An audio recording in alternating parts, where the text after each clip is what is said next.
ലോകരക്ഷിതാവായ യേശു ക്രിസ്തു എങ്ങനെയാണ് ജനിച്ചത് എന്നതാണ് ഈ കഥ. ഈ കഥ നസറേത്ത് എന്നൊരു സ്ഥലത്താണ് ആരംഭിക്കുന്നത്.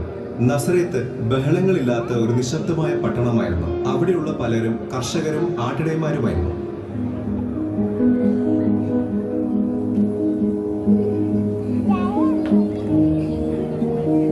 ഈ പട്ടണത്തിൽ മറിയ എന്നൊരു ചെറുപ്പക്കാരി താമസിച്ചിരുന്നു.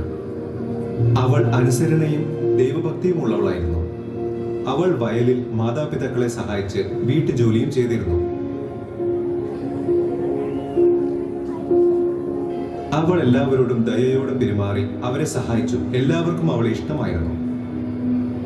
മറിയ നല്ലവരും സത്യസന്ധനുമായ യോസേഫ് എന്നൊരാളെ വിവാഹം കഴിക്കുവാൻ നിശ്ചയിക്കപ്പെട്ടിരുന്നു.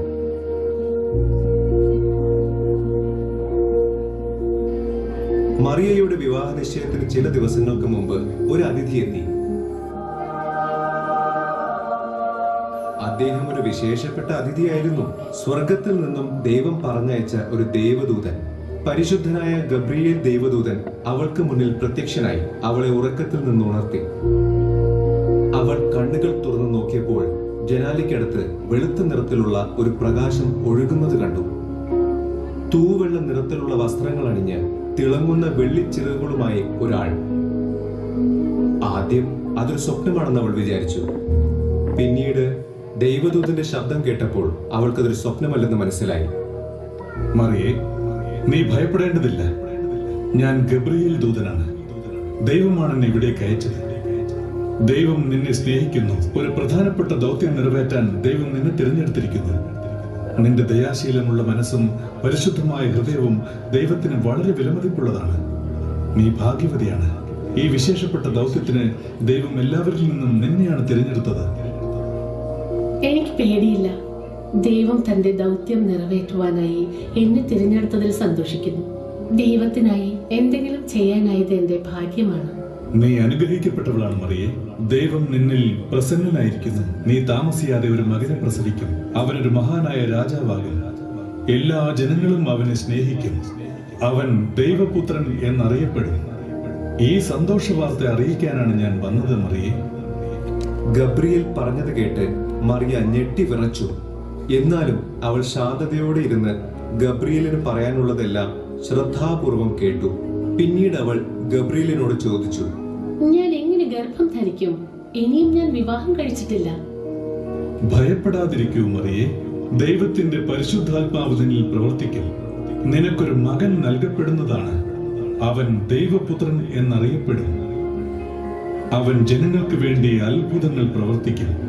അവൻ യഹൂദന്മാരുടെ രാജാവ് എന്നറിയപ്പെടും. അവൻ മനുഷ്യരാശിയെ രക്ഷയിലേക്ക് നയിക്കും.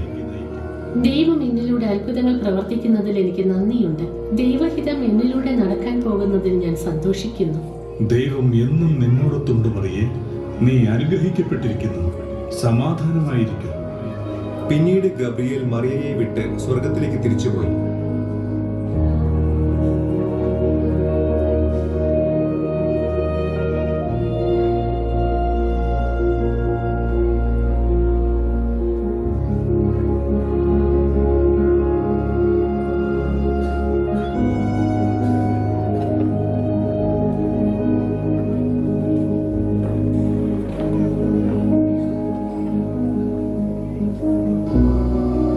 ഏതാനും ദിവസങ്ങൾക്കുള്ളിൽ മറിയ ഗർഭിണിയായി. അക്കാലത്ത് ഒരു പെൺകുട്ടി വിവാഹത്തിന് മുമ്പ് ഗർഭം ധരിക്കുന്നത് അപൂർവമായിരുന്നു.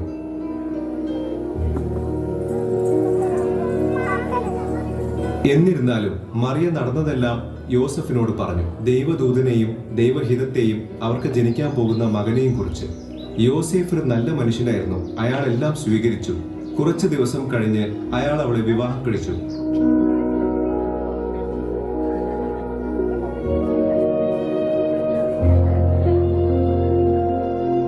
നസറത്തിൽ നിന്ന് ബത്ലഹേമിലേക്ക് ഒരുപാട് ദൂരമുണ്ടായിരുന്നു. ബത്ലഹേമിലേക്ക് വളരെ നീണ്ട ബുദ്ധിമുട്ടുള്ള ഒരു യാത്രയ്ക്ക് യോസേഫും മറിയയും തയ്യാറായി. അന്ന് യാത്രയ്ക്കായി കാറുകളോ വണ്ടികളോ ഉണ്ടായിരുന്നില്ല. കഴുതപ്പുറത്താണ് യാത്ര ചെയ്തിരുന്നത്. അല്ലെങ്കിൽ നടന്നു തന്നെ വേണം പോകുവാൻ. മറിയ കഴുതപ്പുറത്തിരുന്നു. യോസേഫ് കൂടെ തന്നെ നടന്നു. ഒരു കുഞ്ഞിനെ വയറ്റിൽ ചുമന്ന് കൊണ്ട് യാത്ര ചെയ്യാൻ മറിയ വിഷമിച്ചു. മരുഭൂമിയിലൂടെ അനേക നാളുകൾ യാത്ര ചെയ്ത് ഒടുവിൽ മറിയയും യോസേഫും ബത്ലഹേമിലെത്തി.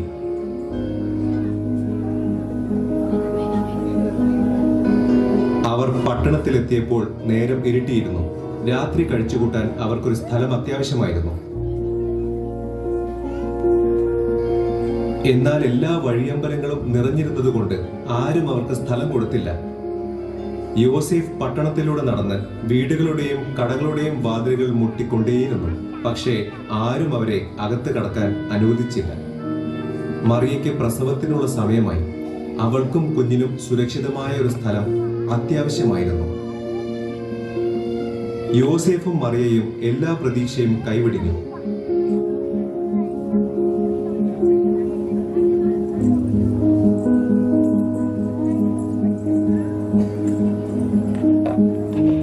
എല്ലായിടവും അന്വേഷിച്ച ശേഷം പശുക്കൾക്കായി ഉണ്ടാക്കിയ ഒരു തൊഴുത്ത് കണ്ടു. അവിടെ ധാരാളം പുതിയ വൈക്കോലുണ്ടായിരുന്നു. യോസേഫ് ആ വൈക്കോൽ ഉപയോഗിച്ച് മറിയയ്ക്ക് ഒരു കിടക്കയുണ്ടാക്കി. രാത്രി കുറെ കഴിഞ്ഞപ്പോൾ ഒരു അത്ഭുതം സംഭവിച്ചു. മറിയ സുന്ദരനായ ഒരു ആൺകുഞ്ഞിനെ പ്രസവിച്ചു.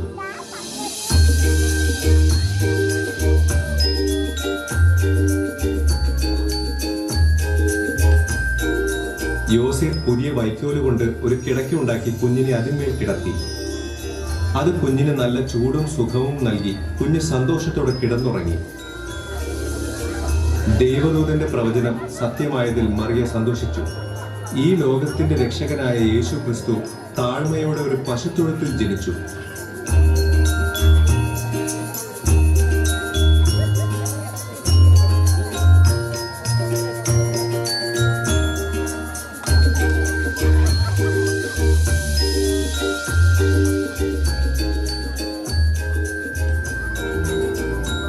യോസേഫും മറിയയും താമസിക്കാനൊരു സ്ഥലം അന്വേഷിച്ചു കൊണ്ടിരുന്ന രാത്രിയിൽ അധികം അകലെയല്ലാതെ രണ്ട് ഇടയന്മാർ കുന്നിൻ മുകളിൽ ആടുകൾക്ക് കാവലിരിക്കുകയായിരുന്നു.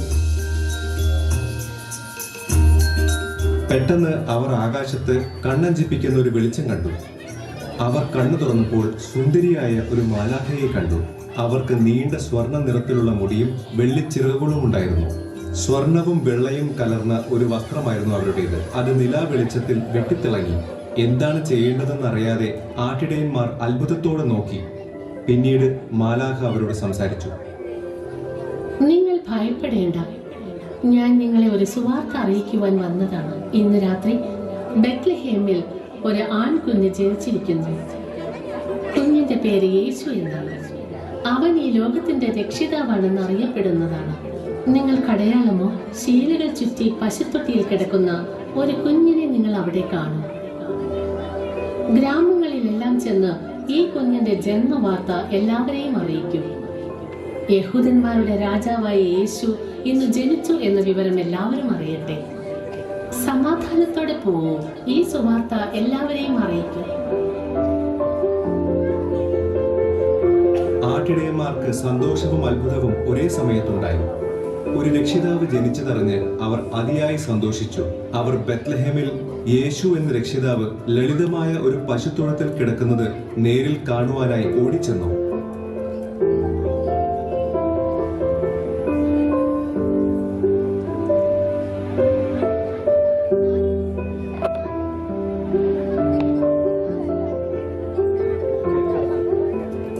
അവർ ബത്ലഹേമിലെ പശുത്തൊഴുത്തിൽ സൗമ്യനായി കിടക്കുന്ന യേശുവിന്റെ മുന്നിൽ മുട്ടുകുത്തി പ്രാർത്ഥിച്ചു.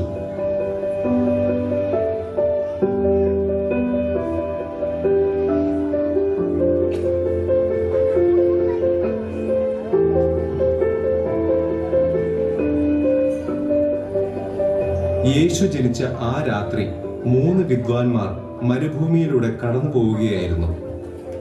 പെട്ടെന്ന് അവരുടെ മേൽ ഒരു വെളിച്ചം മിന്നുന്നതായി തോന്നി.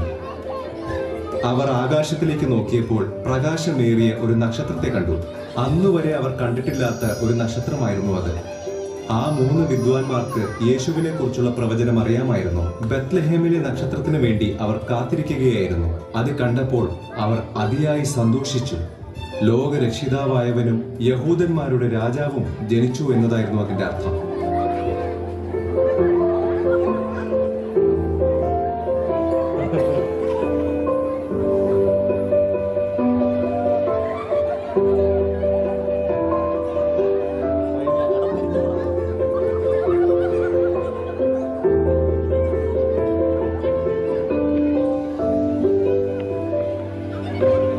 3 വിദ്വാൻമാരും നക്ഷത്രത്തെ പിന്തുടർന്നു. കുറെ ദിവസം കഴിഞ്ഞ് യേശു എന്ന പശുത്തൊഴുത്തിൽ കിടക്കുന്ന കുഞ്ഞിനെ കണ്ടു. ഭാവിയിലെ രാജാവ് ഒരു പശുത്തൊഴുത്തിൽ കിടക്കുന്നത് കണ്ട് അവർ ആശ്ചര്യപ്പെട്ടു.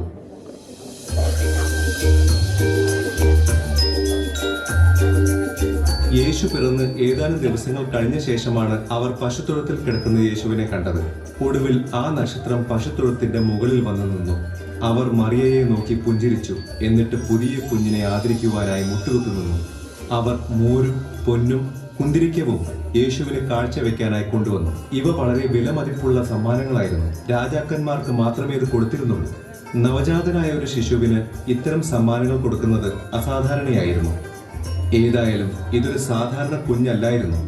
വിദ്വാൻമാർക്ക് യേശുവിന്റെ ജന്മോദ്ദേശം എന്താണെന്ന് വ്യക്തമായി അറിയാമായിരുന്നു.